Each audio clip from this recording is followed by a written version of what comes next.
Maha Esa, dimana pada pagi hari ini kita masih diberikan kesehatan, napas yang panjang, sehingga kita bisa sama-sama menghadiri kegiatan ini, pembuatan aksi nyata di program Guru Penggerak di Angkatan 10 Kabupaten Simalungun.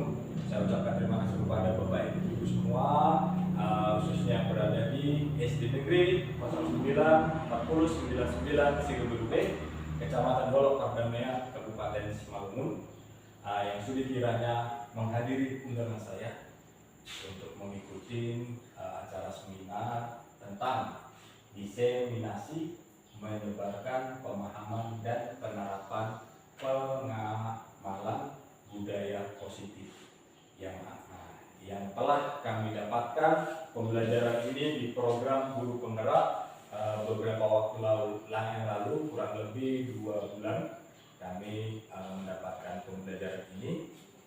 Nanti kiranya kita sama-sama, saya harapkan sama-sama kita mengikutinya, sehingga nanti kita mengerti apa itu tentang budaya positif yang ada di sekolah. Jangan lagi kita sampai salah menerapkan budaya-budaya yang ada di sekolah itu. Apakah nanti di sini akan saya jelaskan apakah budaya yang pernah kita lakukan di sekolah itu termasuk yang positif atau yang negatif. Jadi nanti di sini sama-sama kita bedah. Dan saya harapkan semoga kita sama-sama mengikutinya dari awal sampai selesai. Ya Bapak Ibu ya. Saya akan membuat kesepakatan kelas. Di mana kesepakatan kelas ini yang pertama itu adalah berdoa, kemudian aktif dan berpartisipasi dalam kegiatan. Jadi kalau bisa kita saling berinteraksi ya Bapak Ibu ya. Kemudian yang ketiga, menjaga ketertiban, selama proses ini berjalan. Kemudian yang keempat adalah menghormati pembicara dan peserta lain apabila ada yang berbicara, seperti itu. Jadi dari kesepakatan kelas ini kira-kira ada yang mau kita tambahin Bapak Ibu? Apakah ini sudah cukup? Oke, terima kasih kalau sudah cukup. Jadi sebelum kita memulai kegiatan kita ini, alangkah lebih baiknya kita berdoa dulu. Jadi saya mohonkan untuk salah seorang guru untuk membawakan doa.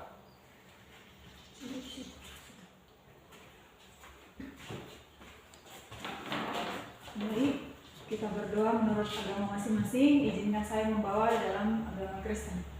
Kita berdoa, terima kasih Tuhan yang baik untuk kesehatan yang boleh kami nikmati. Saat ini Bapak kami berkumpul untuk mengikuti seminar dari teman sejawat kami yang akan memaparkan praktek mengajar Guru Penggerak Tuhan Yesus. Kami rindu Tuhan hadir di tempat ini, memberkati kami, berkati acara kami dari awal pertengahan sampai akhirnya, hingga kami boleh memperoleh hasil dan penambahan ilmu bagi kami. Terima kasih Bapa, di dalam nama Tuhan Yesus kami serahkan acara kami dalam tangan-Mu. Amin.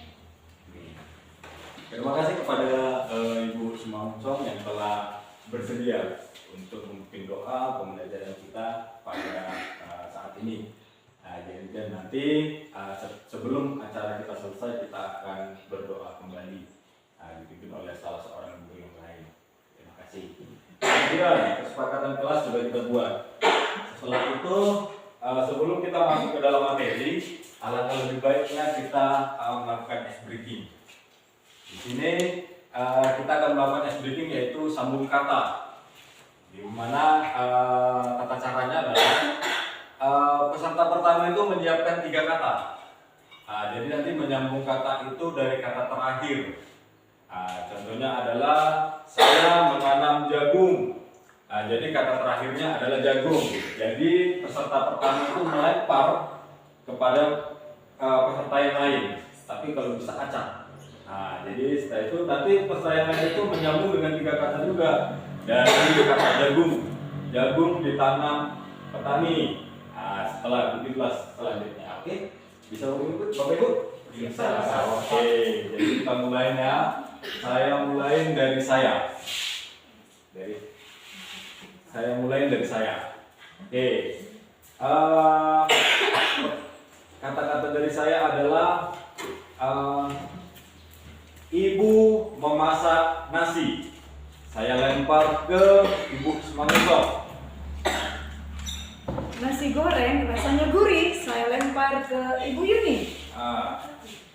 Itu Oh, makan tadi. kata itu Oke. kata nasi goreng rasa gurih ya.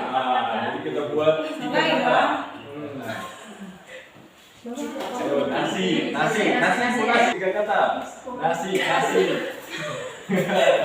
Nasiku sudah matang, saya lempar ke Ibu Des. Matang itu harus hijau. Matang itu sudah 4. Udah 4. Harus Matang itu hijau. harus hijau. Lompat dulu. Ayo, yang lain. Matang warna kuning. Matang warna Kuning. kuning. Oke, kuning. Siapa dilempar? Sama Pak Darwis. Pak Darwis. Kuning. Kuning adalah favoritku. Kuning adalah favoritku. Oke, lempar lagi Pak Darwis. Lempar sama ibu atau bapak paham. Pak paham. Favoritku adalah idolaku. Favoritku adalah idolaku. Lempar lagi Pak paham. Sinar. Idolaku adalah Agnes. Idolaku adalah Agnes. Agnes, ayo lempar lagi. Ayo, terakhir. Pak Jun. Agnes adalah seorang bidadari. Agnes adalah seorang bidadari apa? Harus tiganya. Agnes adalah kekasihku. Agnes adalah kekasihku. Oke, bagus. Masih dilempar Pak Jun? Saya lempar kepada Bu Mangunsong kembali. Boleh mengunsong. Boleh. Boleh, Bu. Kekasihku, pujian hatiku. Oke, Lempar ke kekasihku. Pak Pai. Kekasihku adalah pujaan hatiku. Hatiku hari ini berbunga-bunga. Oke. Berikan tepuk tangan. Jadi sebelum kita melakukan acara ini, jadi kita tadi sudah melakukan ice breaking. Jadi setelah itu kita masuklah ke dalam materi. Materi yang pertama adalah budaya positif. Apa itu sih budaya positif? Budaya positif merupakan perwujudan dari nilai-nilai atau keyakinan universal yang diterapkan di sekolah. Jadi universal ya Bapak Ibu yang diterapkan di sekolah. Kemudian budaya positif ini dapat mendorong murid untuk mampu berpikir, bertindak, dan mencipta sebagai proses memerdekakan dirinya sehingga murid mampu mandiri dan bertanggung jawab. Jadi dari budaya positif ini kita harapkan murid itu bisa nantinya menjadi pribadi yang mandiri dan juga bertanggung jawab. Kemudian konsep inti dari budaya positif itu ada 7. Yang pertama, perubahan paradigma belajar. Yang kedua, disiplin positif. Yang ketiga, kebutuhan dasar manusia. Yang keempat, motivasi perilaku manusia. Yang kelima, posisi kontrol guru. Keenam, keyakinan kelas. 7, segitiga restitusi. Inilah nanti yang akan kita bahas Bapak Ibu. Oke, kemudian yang pertama, pembelajaran dengan paradigma baru. Pembelajaran dengan paradigma baru merupakan pembelajaran yang dirancang berdasarkan prinsip pembelajaran berdiferensiasi, sehingga para peserta didik belajar sesuai dengan kebutuhan, ada tahap perkembangan sesuai dengan teori psikologis modern untuk mewujudkan profil pelajar Pancasila. Jadi di pembelajaran paradigma baru ini kita menggunakan metode yang namanya pembelajarannya berdiferensiasi, yaitu kita mengelompokkan siswa itu berdasarkan minatnya. Jadi tidak bisa kita samakan antara siswa A dengan siswa B cara belajarnya. Jadi nanti kita akan kelompokkan lagi. Mungkin ini nanti akan saya kembali seminarkan lagi tentang pembelajaran diferensiasi setelah kami pembelajaran ke modul berikutnya. Jadi pembelajaran itu tadi tujuannya apa? Untuk mewujudkan profil pelajar Pancasila. Profil pelajar Pancasila ada berapa? Ada 6. Apa aja Bapak Ibu? Ada yang bisa? Yang pertama, beriman kepada beriman dan bertakwa kepada Tuhan yang Maha Esa dan berakhlak mulia. Yang kedua, mandiri. Yang ketiga, bernalar kritis. Kemudian kreatif, bergotong royong, dan juga berkebinekaan global. Ini adalah profil pelajar Pancasila. Inilah dia pembelajaran yang paradigma baru. Kemudian disiplin positif. Disiplin positif adalah kebiasaan-kebiasaan hal yang baik yang mencakup sikap atau perilaku maupun tutur kata oleh seluruh warga sekolah, terutama bagi murid agar dapat berkembang menjadi pribadi yang kritis, mandiri, dan bertanggung jawab. Nah, itulah tadi dia, Bapak Ibu, sesuai dengan tujuan kita, yaitu mewujudkan pelajar yang bersifat profil pelajar Pancasila. Sebagai pendidik, tujuan kita adalah menciptakan peserta didik yang memiliki disiplin diri, sehingga mereka berperilaku mengacu kepada nilai-nilai kebajikan universal dan memiliki motivasi dalam diri menuju perubahan perilaku ke arah yang lebih baik. Seperti itu. Kemudian kebutuhan dasar manusia. Kalau saya bertanya kebutuhan dasar kita itu apa aja sih yang kita tahu? Nah, mungkin kalau kita selama ini tahunya kebutuhan dasar manusia itu adalah sandang, pangan, papan, gitu ya. Nah, jadi di sini kebutuhan dasar manusia itu merupakan sesuatu yang kita lakukan untuk mendapatkan apa yang kita inginkan. Seluruh tindakan yang kita lakukan memiliki tujuan terbaik yang kita lakukan agar kebutuhan dasar manusia itu terpenuhi. Kebutuhan dasar manusia yang pertama adalah bertahan hidup. Nah, itu Bapak Ibu.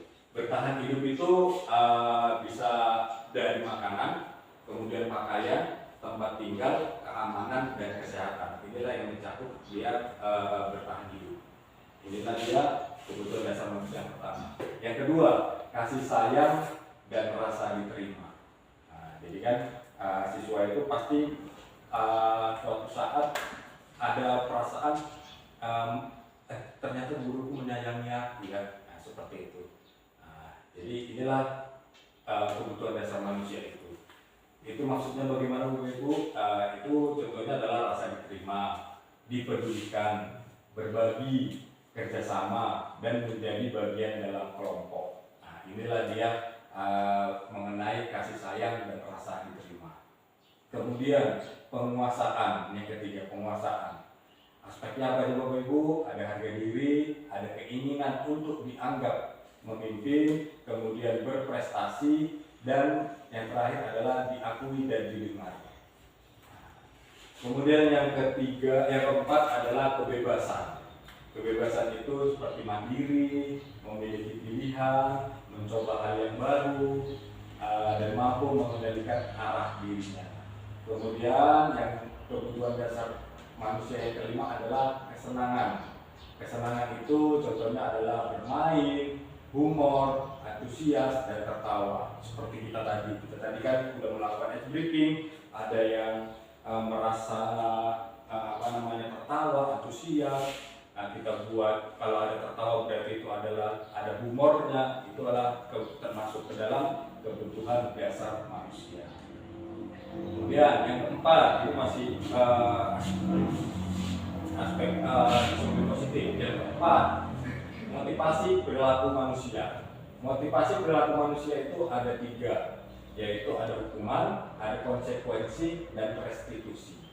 Nah, jadi kalau kita pelajari hukuman, konsekuensi, dan restitusi, ini sepertinya ini negatif ya Bu ya. Nah, ini sepertinya negatif, tapi bisa berubah nanti menjadi positif. Nah, yang pertama, hukuman itu seperti apa sih? Nah, hukuman itu tidak terencana atau tiba-tiba, murid itu nggak tahu. Nah, itu kalau hukuman, kita laksanakan secara tiba-tiba. Nah, yang kedua itu apa yang akan terjadi bersifat satu arah, kemudian berupa hukuman fisik ataupun psikis. Nah, itulah hukuman. Nah, kemudian konsekuensi. Kalau konsekuensi ini terencana dan disepakati sesuai dengan peraturan murid. Kemudian tetap dibuat tidak nyaman. Sikap guru selalu memonitor murid. Inilah konsekuensi. Nah, jadi ada perbedaan antara hukuman dan konsekuensi. Yang ketiga adalah restitusi. Restitusi itu proses menciptakan kondisi bagi murid untuk memperbaiki kesalahan. Yang kita tahu proses kolaboratif yang mengajarkan murid mencari solusi sendiri. Nah, jadi kalau restitusi ini bisa dibilang ini adalah suatu denda Kalau kita melakukan suatu kesalahan itu kalau ada dendanya memberikan denda itu adalah restitusi. Nah, tapi ini sebenarnya perilaku yang negatif.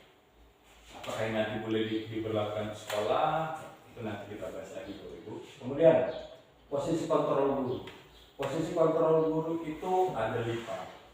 Yang pertama itu adalah sebagai penghukum, kemudian pembuat rasa bersalah, yang ketiga adalah teman, yang keempat adalah pemantau, dan yang kelima adalah manajer. Oke. Ini ada kasus Bapak Ibu. Kasus yang pertama adalah kasusnya Adi yang terlambat hadir di sekolah. Penghukum, posisinya ini tadi adalah penghukum. Penghukum. Nada suara tinggi, bahasa tubuh, mata melotot, dan jari menunjuk-nunjuk atau menghardik. Itu termasuk penghukum ya Bapak Ibu. Kalau kita sama siswa itu nada kita tinggi, kemudian bahasa tubuh kita yang agak-agak mau mengancam gitu, kemudian mata kita sambil melotot, itu termasuk ke dalam penghukum. Ini ada kalimatnya adalah terlambat lagi, pasti terlambat lagi, selalu datang terlambat. Kapan bisa datang tepat waktu? Nah, itu kan kalau kita seorang guru, kalau kita mengucapkan kalimat ini, pasti kita dengan suara yang tinggi, dengan bahasa tubuh yang seolah-olah kita mau menerkam. Kemudian pasti mata kita akan melotot. Nah, seperti kita merasa itu, kita lah yang paling benar. Sebenarnya nggak boleh, ya. Kemudian tanyakan kepada diri Anda, bagaimana perasaan murid bila guru berbicara seperti itu pada saat muridnya datang terlambat? Jadi kita kembalikan lagi ke kita. Bagaimana perasaan mereka kalau kita perlakukan seperti itu? Jadi kemungkinan murid itu akan marah, pasti dia akan marah. Kemudian dia akan mendendam atau bersifat agresif. Pasti mungkin ada memori murid itu selalu yang diingat itu pasti hal-hal negatif. Itu sangat kuat, hal negatif itu. Contohnya mungkin ini saya kembali mungkin seperti saya ya, Adi yang datang terlambat ini. Saya mengucapkan seperti itu. Jadi suatu saat si Adi ini kepada saya pasti dia akan dendam sama saya. Oh, ini bapak ini dulu yang suka menghukum saya. Pasti ada perasaan dendam. Kemudian bisa jadi sesudah kembali duduk, murid tersebut akan mencoret-coret bukunya atau meja tulisnya. Ini kita perhatikan Bapak Ibu di kelas kita. Mungkin meja kelas kita itu sekarang nggak ada yang bersih, kebanyakan coretan semua. Ya itu mungkin salah satu bentuk kreatif siswa. Tapi ada juga yang bentuk kekesalan siswa, kekesalan karena udah dimarahin sama gurunya tadi. Kemudian lebih buruk lagi, sepulang sekolah, murid melihat motor atau mobil bapak ibu guru dan akan menggores kendaraan tersebut dengan paku. Mungkin kalau di SD belum pernah saya dengar seperti itu, tapi kalau di SMA kemungkinan ada. Seperti itu. Ini lebih parah ini namanya begini. Makanya ini penghukum ini kalau bisa ini negatif, jangan dilakukan di sekolah. Kemudian yang kedua, pembuat rasa bersalah. Pembuat rasa bersalah ini seperti nada suara memelas, halus, sedih, bahasa tubuhnya merapat pada anak lucu. Ini ada kalimatnya, Adi, kamu ini bagaimana ya? Kamu sudah berjanji dengan ibu tidak akan datang terlambat. Kamu kenapa ya senang sekali mengecewakan ibu? Ibu benar-benar kecewa sekali. Itu diungkapkan dengan bahasa yang sedih, yang memelas, halus, membuat siswa itu jadi merasa bersalah dia tentang apa yang terjadi sama dia. Kalau tadi yang pertama menghukum itu suaranya lantang, kalau ini suaranya memelas. Jadi murid itu pasti merasa bersalah. Jadi hasilnya murid itu akan merasa bersalah telah mengecewakan ibu atau bapak gurunya. Murid akan merasa menjadi orang yang gagal dan tidak sanggup membahagiakan orang lain. Kadangkala sikap seperti ini lebih berbahaya daripada sikap penghukum. Karena apa? Karena emosi akan tertanam rapat di dalam. Murid menahan perasaan. Tidak seperti murid dengan guru penghukum, di mana murid bisa menumpahkan amarahnya walaupun dengan cara negatif. Tapi kalau murid tertekan biasanya tiba-tiba bisa meletus amarahnya dan bisa menyakiti dirinya sendiri atau orang lain. Jadi biasanya kalau yang kayak gini, yang dipendam-pendam gini kan sakit ya Bapak Ibu. Apalagi kalau kita mungkin punya rasa yang terpendam itu sakit. Makanya kalau bisa dilontarkan. Ya Bapak Ibu ya. Kemudian yang ketiga, posisi kontrol guru adalah teman, sebagai teman. Kalau sebagai teman, biasalah kalau kita berinteraksi dengan teman kita, bagaimana nada suaranya itu ramah, akrab, bercanda, bahasa tubuhnya merapat pada murid, mata dan senyum jenaka. Ini masih ceritanya masih tentang si Adi tadi ya Bapak Ibu. Adi, ayolah, bagaimana sih kamu? Kemarin kamu udah janji sama Bapak. Kenapa terlambat lagi? Sambil tertawa. Jadi kita anggap murid itu sebagai teman kita. Sebagai teman kita. Ya sudah, nggak apa-apa. Duduk sana. Nanti Pak Guru bantu. Jadi kan senyum sambil kita tepuk-tepuk bahunya. Kamu ini, bisa jangan terlambat lagi ya. Bisa seperti itu Bapak Ibu. Kemudian, bagaimana perasaan murid dengan sikap guru seperti ini? Hasilnya seperti apa? Murid akan merasa senang dan akrab dengan guru. Ini termasuk dampak yang positif. Hanya saja, sisi negatif, murid akan menjadi tergantung pada guru tersebut. Bila ada masalah, dia merasa bisa mengandalkan guru tersebut untuk membantunya. Ya otomatis seperti itu kan, kayak ada backingan. Guruku itu kan kawanku. Seperti itu. Jadi tapi kita jangan merasa disepelekan sama seorang murid, tapi kita anggaplah murid itu menjadi teman kita. Akibat lainnya dari posisi teman, Adi hanya akan berbuat sesuatu bila yang menyuruhnya adalah guru tersebut, dan belum tentu berlaku yang sama dengan guru atau orang lain kan gitu.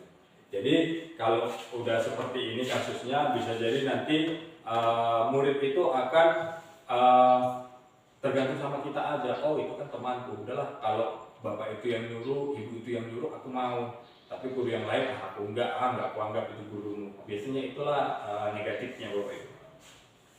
Kemudian yang keempat, sebagai pemantau. Kalau pemantau itu nada suaranya datar, bahasa tubuh yang formal. Jadi pemantau ini agak-agak orang-orangnya agak-agak cuek bapak ibu. Ini ceritanya. Adi, tahukah kamu jam berapa kita memulai?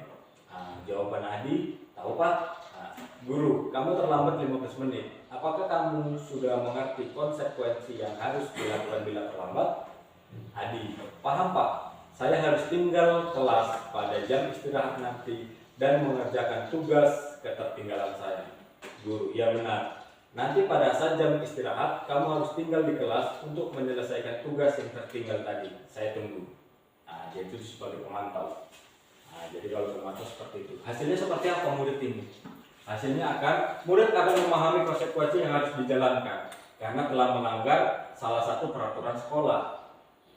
Guru tidak menunjukkan suatu emosi yang berlebihan, menjadi marah atau membuat merasa bersalah. Murid tetap dibuat tidak nyaman.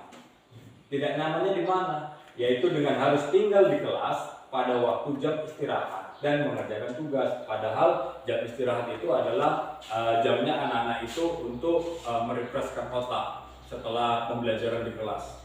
Tapi ini dia mendapatkan konsekuensi hasil dari perbuatannya. Perbuatannya itu tadi yang terlambat tadi. Jadi dia harus mengerjakan tugasnya yang tertinggal di waktu jam istirahat. Guru tetap harus memantau, tapi guru ini tidak boleh kita tinggal ya Bapak Ibu. Murid mengerjakan tugas, kita pergi di kantor atau kantin, itu nggak boleh ya Bapak Ibu ya. Itu harus kita pantau murid itu selama dia mengerjakan. Jangan kita tinggal.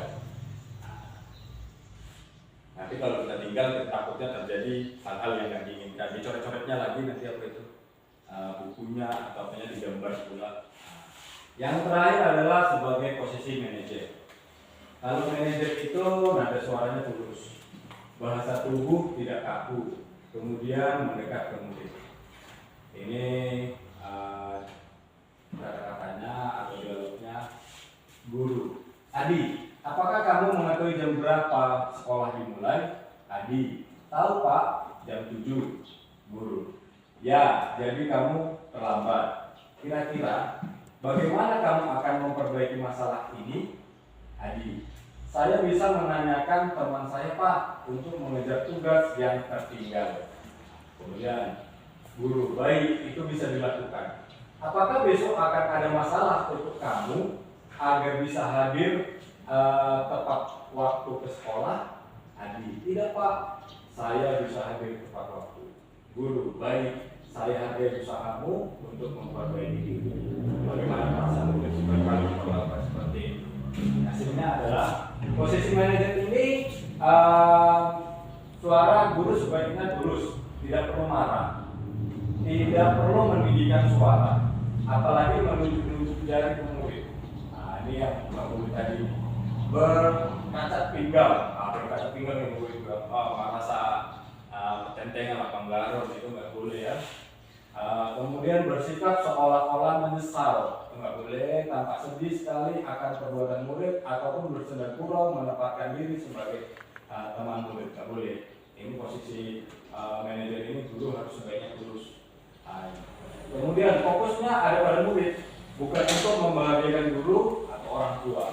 Murid sudah mengetahui adanya suatu masalah dan sesuatu perlu terjadi.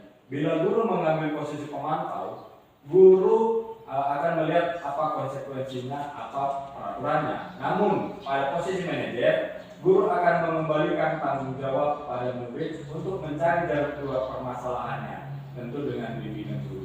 Nah, jadi sebagai manajer ini kita kembalikan lagi kepada murid. Apa sih solusinya biar dia mencari sendiri? Nah, jadi kalau yang tadi konsekuensinya udah ada dia solusinya, udah ada yang perlu dia lakukan. Tapi kalau dia posisi manajer, kita kembalikan lagi ke murid. Kalau kau berbuat salah, apa sih yang perlu kau perbuat? Jadi murid itu sendiri nanti yang akan mencari solusinya bagaimana. Itu dia posisi 5 posisi kontrol guru. Nah, jadi ini contoh penerapan 5 posisi kontrol guru. Ini kasusnya adalah murid tidak mengerjakan tugas yang diberikan guru. Ini mungkin kasus ini banyak sekali kita alami, apalagi kita sebagai seorang guru yang menghadapi banyak sekali karakter siswa di sekolah, itu pasti banyak kita alami.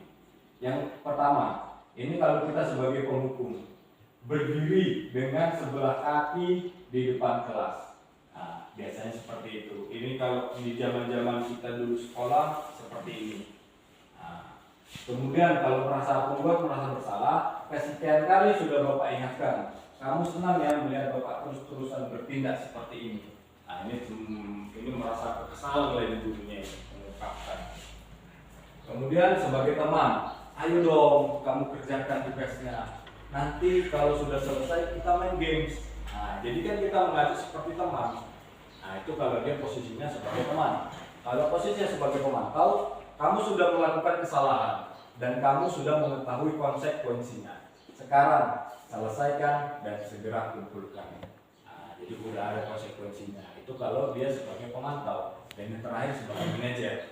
Apakah kamu tahu kesalahanmu, keyakinan sekolah apa yang kamu langgar, dan apa yang kamu lakukan untuk menyelesaikannya? Ini lebih pertanyaannya. Kalau dia posisi manajer, seperti itu Bapak Ibu. Oke, jadi sebelum masuk kita ke beberapa pertanyaan ini, kira-kira tentang posisi kontrol guru itu ada nggak pertanyaan Bapak Ibu?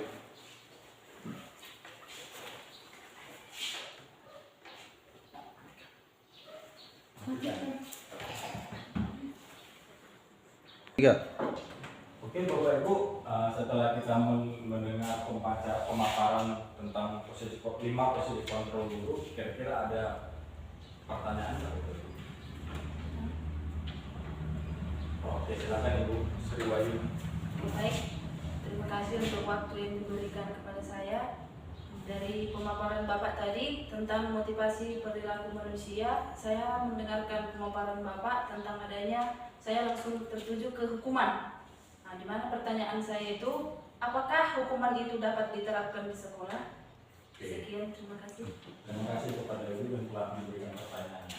Apakah hukuman itu bisa diterapkan di sekolah? Kira-kira dari penjelasan tadi, ada nggak dari kita yang mau memberikan tanggapan? Ayo Ibu, siapa yang mau memberikan tanggapan? Ibu Manguncong, bagaimana tanggapannya? Iya, terima kasih buat kesempatan yang diberikan kepada kami. Sebelumnya kami tertarik dengan pemaparan Bapak, sehingga banyak masukan bagi kami para guru. Ternyata metode kita selama ini kurang tepat, boleh dibilang hampir mendekati salah. Nah, dalam pertanyaan saudari Ibu Yuni, apakah penghukuman? Menurut saya sih tetap boleh, tapi seperti ada kata psikologi, bukan dengan apa yang dikatakan, tapi bagaimana cara kita mengatakan sesuatu itu. Jadi penghukuman tidak lagi melalui fisik, tapi dia harus langsung mengenai ke jiwa si anak. Jadi bagaimana supaya kena ke jiwanya? Dia barengi dengan bahasa yang lembut, enak didengar, kemudian redaksi kalimat yang kalau kita sendiri pun nggak sanggup, nggak menerima kata-kata itu, bagaimana dengan si anak begitu. Jadi intinya penghukuman boleh tetap, tapi tidak lebih ke arah fisik, tapi mengenai ke jiwa yang boleh memotivasi dan mengingatkan si anak bahwa oh iya, saya sudah melakukan kesalahan. Mungkin itu yang boleh saya sampaikan. Terima kasih Pak. Terima kasih kepada Ibu Manguncong telah memberikan masukannya tentang posisi penghukum. Tadi Ibu Manguncong mengatakan itu tak boleh diberlakukan dengan catatan kita harus dengan bahasa yang halus. Padahal kalau tadi kita berbicara dengan bahasa yang halus tadi, itu masuk ke dalam membuat rasa bersalah. Ya. Nah, berarti intinya hukuman ini tidak boleh diberlakukan di sekolah. Tidak seperti itu. Apapun masalahnya terhadap si anak, hukuman itu tidak boleh kita berlakukan di sekolah. Tapi kita bisa mencari cara. Dengan cara apa? Bisa dengan cara membuat rasa bersalah, bisa dengan cara sebagai teman, pemantau, ataupun sebagai manajer. Nah, seperti itu Bapak Ibu. Jadi sekali lagi hukuman itu tidak boleh diberlakukan di sekolah karena bisa merusak mental si anak. Terima kasih kepada Ibu Manguncong dan juga Ibu Siwaini yang telah memberikan pertanyaan dan juga tanggapan. Oke, kemudian di sini ada beberapa pertanyaan Bapak Ibu. Kita sama-sama menjawab ya. Nah, di sini posisi kontrol apakah aku? Nah, ini seperti teka-teki, pertanyaan teka-teki. Posisi kontrol apakah aku? Nah, pertanyaannya adalah saya kecewa sekali dengan kamu. Kira-kira ini, saya kecewa sekali dengan kamu. Kira-kira ini posisi kontrol apa? Kalau dia kalimatnya seperti saya kecewa sekali dengan kamu. Kira-kira posisi kontrol apa ini? Membuat merasa bersalah. Membuat rasa bersalah. Oke, pertanyaan jawabannya betul. Kemudian posisi yang kedua, posisi kontrol apakah aku? Nah, pertanyaannya, kamu tidak pernah benar melakukannya. Sekarang keliling lapangan 3 kali. Nah, ini sering kita lakukan. Kamu tidak pernah benar melakukannya. Sekarang keliling lapangan 3 kali. Ayo, ini apa nih Bapak Ibu? Posisi kontrol apa nih? Penghukum. Inilah yang nggak boleh itu. Nah, takutnya kan anak itu belum sarapan ataupun dia memang punya riwayat sakit, tiba-tiba kita suruh keliling lapangan, jatuh sakit, kita juga kan yang repot. Kemudian yang ketiga, posisi kontrol apakah aku? Kalimatnya kira-kira bagaimana kamu akan memperbaiki masalah ini? Nah, kira-kira bagaimana kamu akan memperbaiki masalah ini? Nah, ini posisi kontrol apa Bapak Ibu? Manajer ya, karena kita mengembalikan masalah itu, solusinya itu kepada pembuat pelaku tadi ataupun kepada siswa. Kemudian ini yang selanjutnya, posisi kontrol apakah aku? Ayolah lakukan demi Bapak Ibu.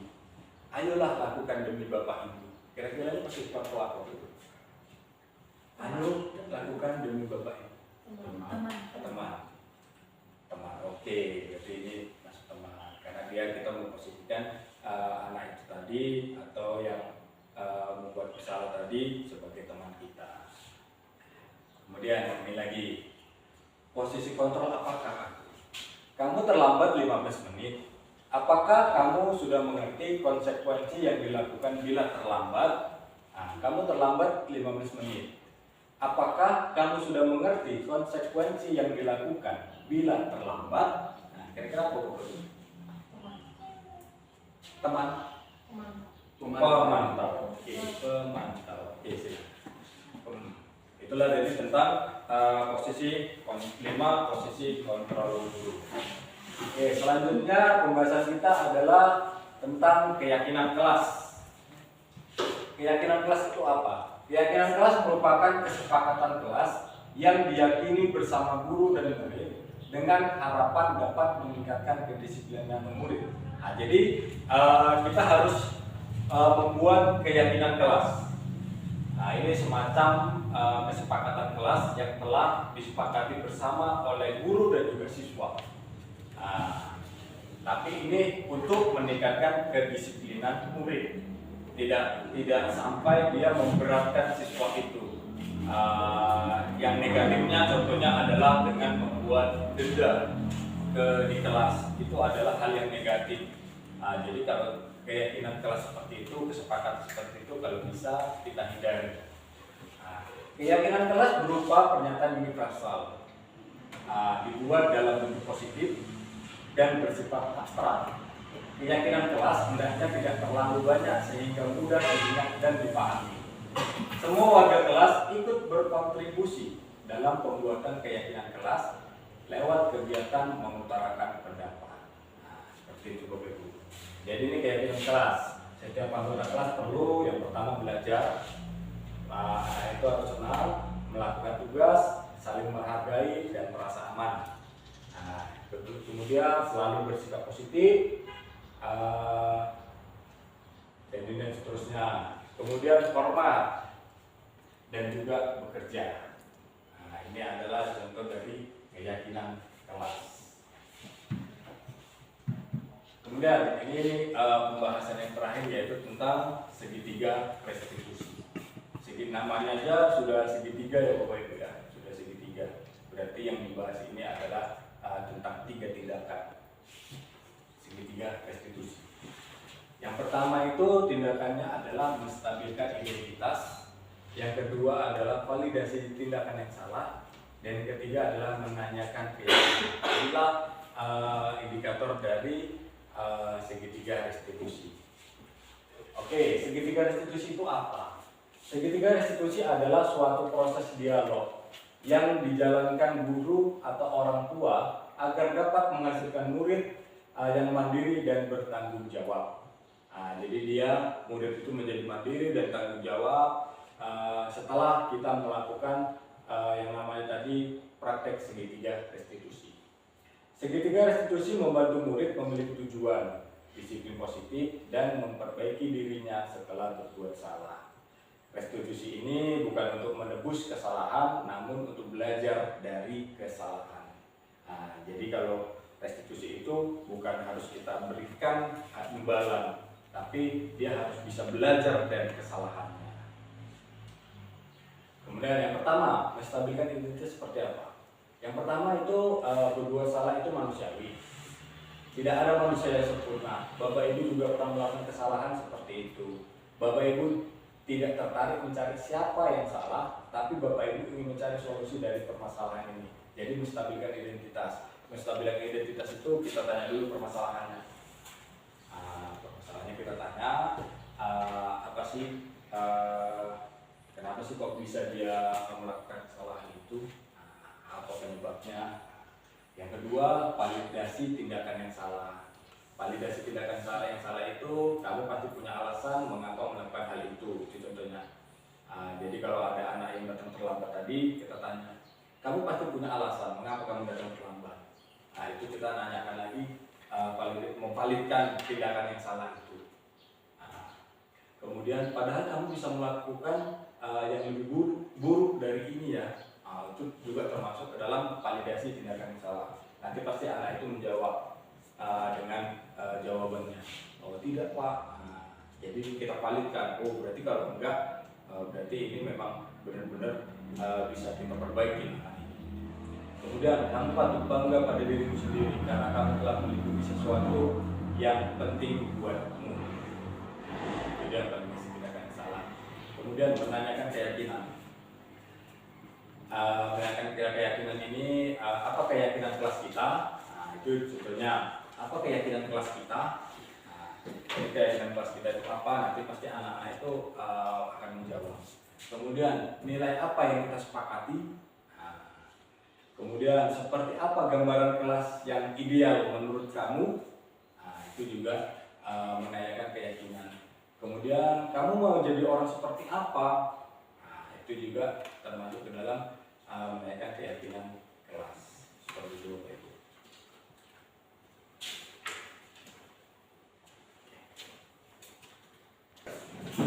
Oke Bapak Ibu, di sini ada sebuah kasus mengenai segitiga restitusi. Jadi saya harapkan untuk Bapak Ibu untuk saling berdiskusi sesama sekaku ataupun dengan belakangnya tentang kasus yang ada di depan ini.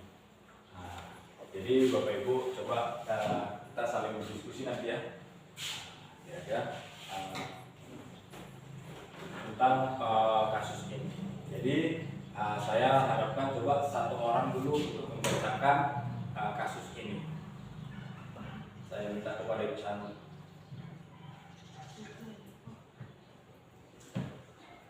Oke,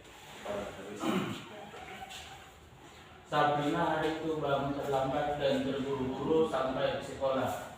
Dia pun akhirnya sampai ke gerbang sekolah, tapi baru menyadari kalau tidak menggunakan sepatu hitam seperti tertera di peraturan sekolah. Di depan pintu kelas, Bapak Lukman memperhatikan sepatu Sabrina yang berwarna coklat. Sabrina berusaha menjelaskan bahwa dia terburu-buru dan salah menggunakan sepatu. Pak Lukman menanyakan, Sabrina, apa peraturan sekolah tentang seragam warna sepatu?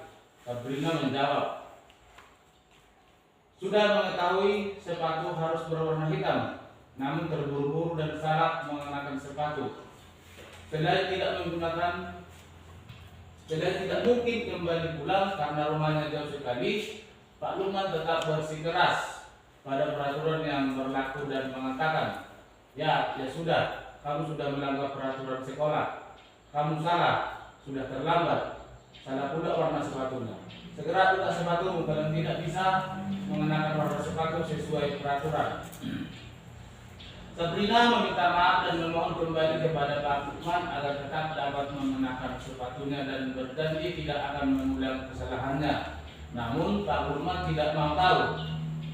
Tidak, kamu telah melanggar peraturan sekolah. Kamu tidak sanggup ambil sepatu di rumah atau diantarkan sepatu ke sekolah. Ya sudah, kamu tidak bersepatu saja seharian di sekolah. Sekarang copot sepatumu dan silakan belajar tanpa sepatu seharian. Sabrina pun dengan berat hati mencopot sepatunya dan memberikannya kepada Pak Lukman. Seharian dia tidak berani berkeliling sekolah karena malu dan lebih banyak berdiam diri di dalam kelas tanpa alas sepatu. Itu tadi adalah kasus yang telah dibacakan oleh Pak Darwis. Jadi kita di sini berdiskusi tentang kasus ini. Pertanyaannya, dalam kasus di atas, sikap posisi apa yang diambil oleh Bapak Lukman? Jelaskan di mana ini kata. Oke Bapak Ibu, saya kasih waktu untuk berdiskusi. Saya persilahkan.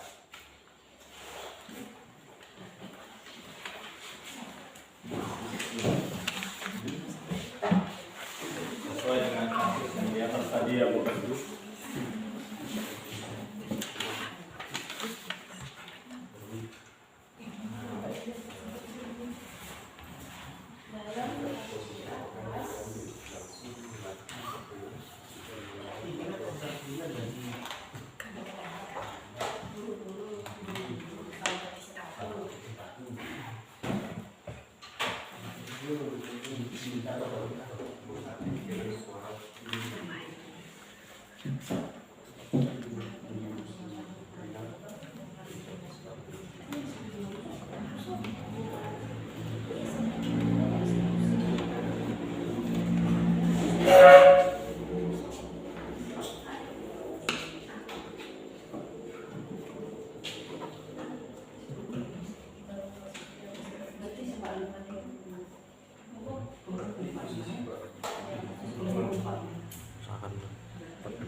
Oke, bagaimana Bapak Ibu? Masih berdiskusi kita ya. Oke, silakan Bapak Ibu.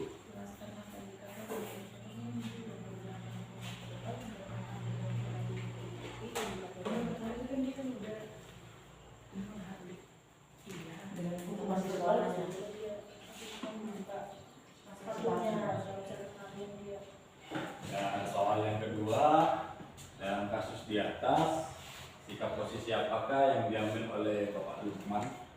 Jelaskan indikatornya. Jadi ada dua pertanyaan ya, Bapak Ibu.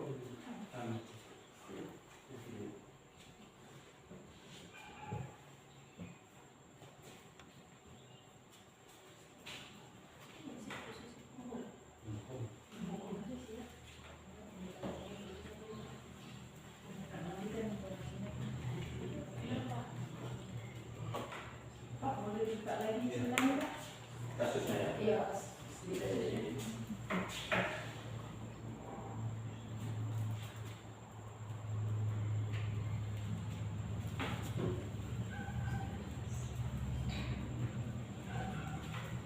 Kasus dari Sabrina datang terlambat, kemudian pakai sepatu juga salah warna, kemudian ditegur oleh Bapak Lukman.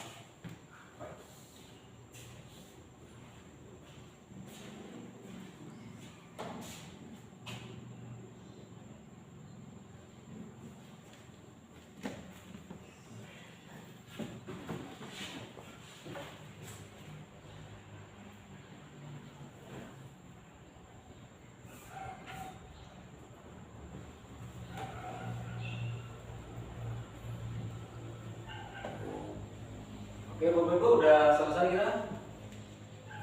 Sudah ada yang selesai? Belum, Pak. Ya, sama-sama kita paparkan mengenai kasus dari murid tadi yang bernama Sabrina.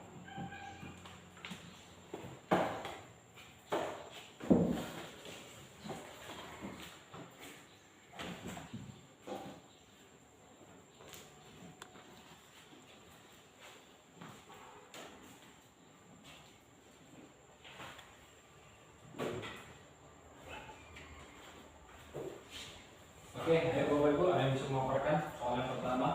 Dalam kasus di atas, sikap posisi apa yang diambil oleh Bapak Lukman? Jelaskan apakah indikatornya. Ayo, kalau siapa itu?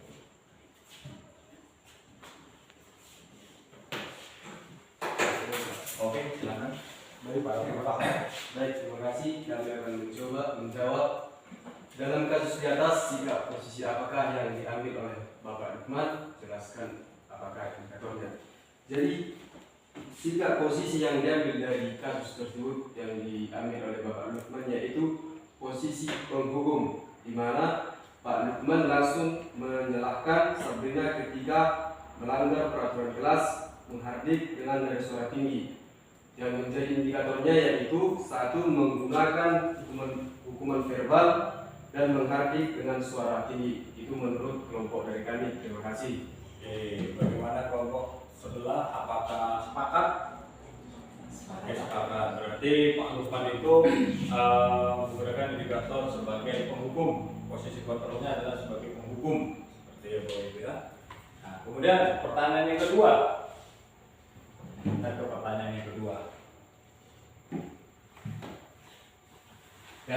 di atas, sikap posisi apakah yang diambil oleh Bapak Lukman? Jelaskan, apakah indikatornya? Kelompok yang mana Bapak Ibu?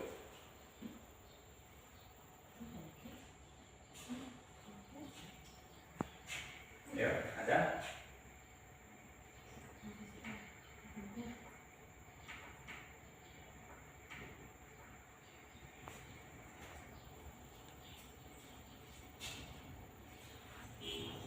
Ada Bapak Ibu?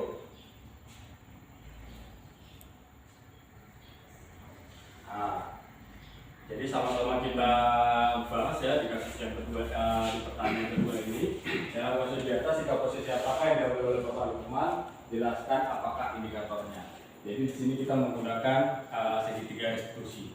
Yang pertama itu adalah menstabilkan identitas, yang kedua validasi tindakan, yang ketiga adalah menanyakan keyakinan. Jadi di menstabilkan identitas seperti apa? Pertanyaannya adalah, Sabrina, mengapa datang terlambat? Nah, yang pertama. Yang kedua,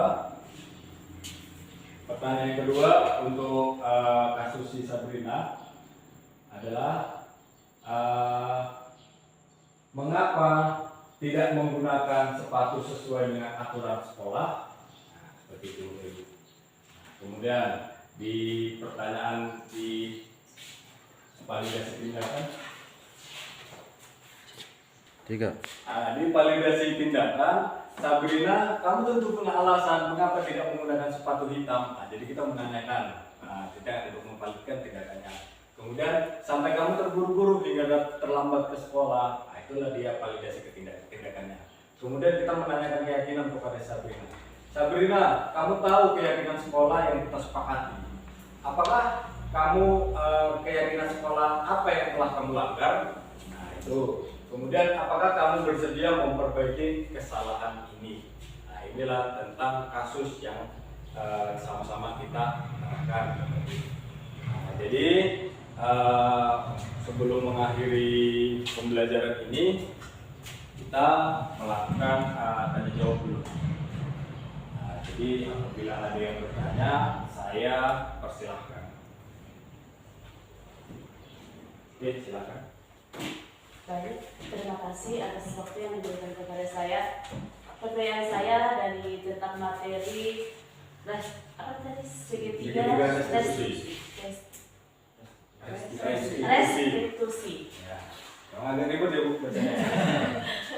Tadi dari contoh kasus dengan tadi dari materi tadi, saya bertanya, apakah dalam segitiga restitusi itu tersebut haruskah dia harus dilengkapi, dijalankan untuk menyelesaikan satu masalah, atau bisa dipisahkan atau dihilangkan salah satunya, begitu Pak?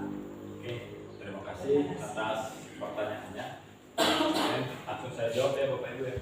Jadi untuk kita menggunakan segitiga restitusi ini ada 3 indikator: menstabilkan identitas, validasi tindakan, dan menanyakan keyakinan. Nah, jadi ketiga indikator ini tidak boleh kita hilangkan. Jadi apabila kita mendapatkan suatu masalah pada siswa itu, jadi kita menggunakan segitiga restitusi, kita harus berurut dari yang paling awal menstabilkan identitas dulu, kemudian memvalidasi tindakan, dan yang terakhir adalah menanyakan keyakinan. Jadi satu indikator pun tidak boleh kita hilangkan. Namanya juga sudah segitiga. Jadi nanti kalau kita hilangkan satu menjadi apa kan? Udah nggak segitiga lagi. Nah, 2, 3 mungkin. Nah, jadi itulah tentang segitiga restitusi. Kemudian terima kasih juga Bapak Ibu yang telah memberikan pertanyaan, tanggapan, dan juga waktunya. Nah, sebelum kita mengakhiri ini, kita melakukan refleksi dulu Bapak Ibu. Refleksi tentang pembelajaran kita pada hari ini. Jadi saya mulai, kira-kira ada yang mau melakukan refleksi Bapak Ibu? Saya Pak. Oke, silakan. Apa refleksinya tentang pembelajaran kita hari ini? Oke, baik Pak. Terima kasih untuk kesempatan yang diberikan kepada saya. Nah, jadi di sini setelah mendengarkan beberapa penjelasan dari Bapak mengenai pemaparan penerapan disiplin positif ini ya Pak ya. Di sini saya ada rasa senang, tapi ada rasa sedikit kecewa pada diri saya, Pak. Seperti itu. Kenapa sedikit kecewa pada diri saya? Oh, ternyata ada beberapa hal, ada kekeliruan yang selama ini saya laksanakan ketika dalam pembelajaran setelah dari pemaparan Bapak ini. Ini terkhususnya dalam kontrol guru tadi, Pak. Saya sangat antusias di sana kontrol guru ini. Jadi beberapa hal banyaklah di sana ada sedikit keliru lah, Pak. Pembelajaran yang saya lakukan selama ini di sekolah, di lingkungan sekolah terkhususnya. Nah, jadi di sini saya mengucapkan terima kasih untuk pemaparannya Bapak. Dari pemaparan ini banyaklah pembelajaran yang saya lakukan, yang akan saya laksanakan ke depannya. Bagaimana sebenarnya kontrol guru ini terhadap murid, terutama murid ya. Apalagi tadi menyinggung tentang pertanyaan Ibu Yuni ya. Di sini tentang hukuman. Nah, di sini banyaklah pembelajaran bahwasanya hukuman ini boleh ternyata kita gantikan seperti itu ya Pak ya. Boleh kita gantikan. Jadi dalam hal ini, dalam konsep budaya positif ini maka sangat penting ternyata penerapan budaya positif ini di lingkungan sekolah. Nah, jadi yang melaksanakan ini adalah kita sebagai guru di sini, di sekolah kita ini. Maka dari situ menurut saya pribadi, marilah kita sama-sama belajar untuk menerapkannya di sekolah kita ini, terkhusus dalam menjalankan profil Pancasila ya Pak ya, profil pendidikan Pancasila ya. Jadi untuk itu kami mengucapkan banyak terima kasih untuk pemaparannya Bapak. Dan selanjutnya Pak, karena ini dari CGP ya Pak ya? Ya, CGP. Nah, kami juga masih menunggu ilmu baru dari Bapak, nggak hanya cuma budaya positif Pak. Pasti banyak lagi ilmu yang akan Bapak berikan kepada kami. Jadi sekian refleksi dari saya, terima kasih. Oke, terima kasih Pak Ibu Jina. Kira saya tepuk tangan dulu. Refleksinya bagus sekali. Mungkin sebagai ada lagi yang menambahkan refleksinya Bapak Ibu. Cukup ya, cukup. Mungkin kurang lebihnya refleksinya sama. Jadi kalau refleksi dari saya merasa yang pertama itu pasti senang. Hari ini saya senang sekali Bapak Ibu bisa berkumpul dengan Bapak Ibu sekalian untuk memaparkan apa yang sudah kami dapat. Dalam pembelajaran kami kurang lebih 2,5 bulan, inilah yang kami dapat. Tapi memang ini masih sebagian kecil ya Bapak Ibu ya. Jadi nanti kedepannya mungkin akan ada lagi ilmu-ilmu baru yang bisa sama-sama kita pelajari nanti kedepannya. Nah, situ senang. Kemudian senangnya lagi apa? Kita ini bisa berkolaborasi di sini Bapak Ibu. Jadi kita semua ini bisa kumpul jadi satu untuk mendengarkan pemaparan saya tentang disiplin positif. Dan semoga kedepannya disiplin positif ini bisa kita terapkan khususnya di sekolah kita Bapak Ibu. Bapak Ibu, itu refleksi dari saya. Dan untuk kemudian hari apa yang telah kita pelajari tadi, semoga kedepannya perilaku-perilaku yang tadi seperti disebutkan oleh Bu Sinar, ada beberapa yang mungkin pernah dilakukan. Itu nanti bisa kita rubah, walaupun tidak bisa 100%, tapi kita rubah secara perlahan Bapak Ibu ya. Oke, terima kasih atas waktunya ya Bapak Ibu. Kemudian untuk menutup acara ini, alangkah lebih baiknya kita berdoa terlebih dahulu. Saya mengharapkan kepada Ibu Des untuk memimpin doa.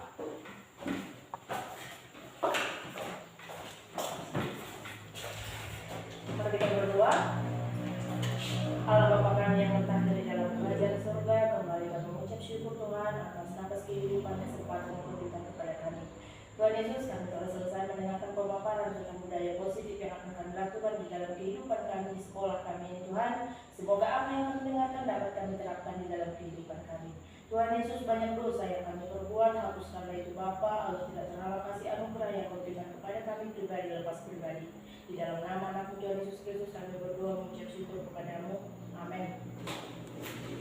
Terima kasih Pak Ibu yang telah memberi doa. Nah, jadi sekali lagi saya ucapkan terima kasih untuk kita semua yang telah bersedia sudi kiranya untuk mengikuti acara atau pemaparan saya tentang budaya positif. Jadi sekali lagi saya ucapkan terima kasih dan horas.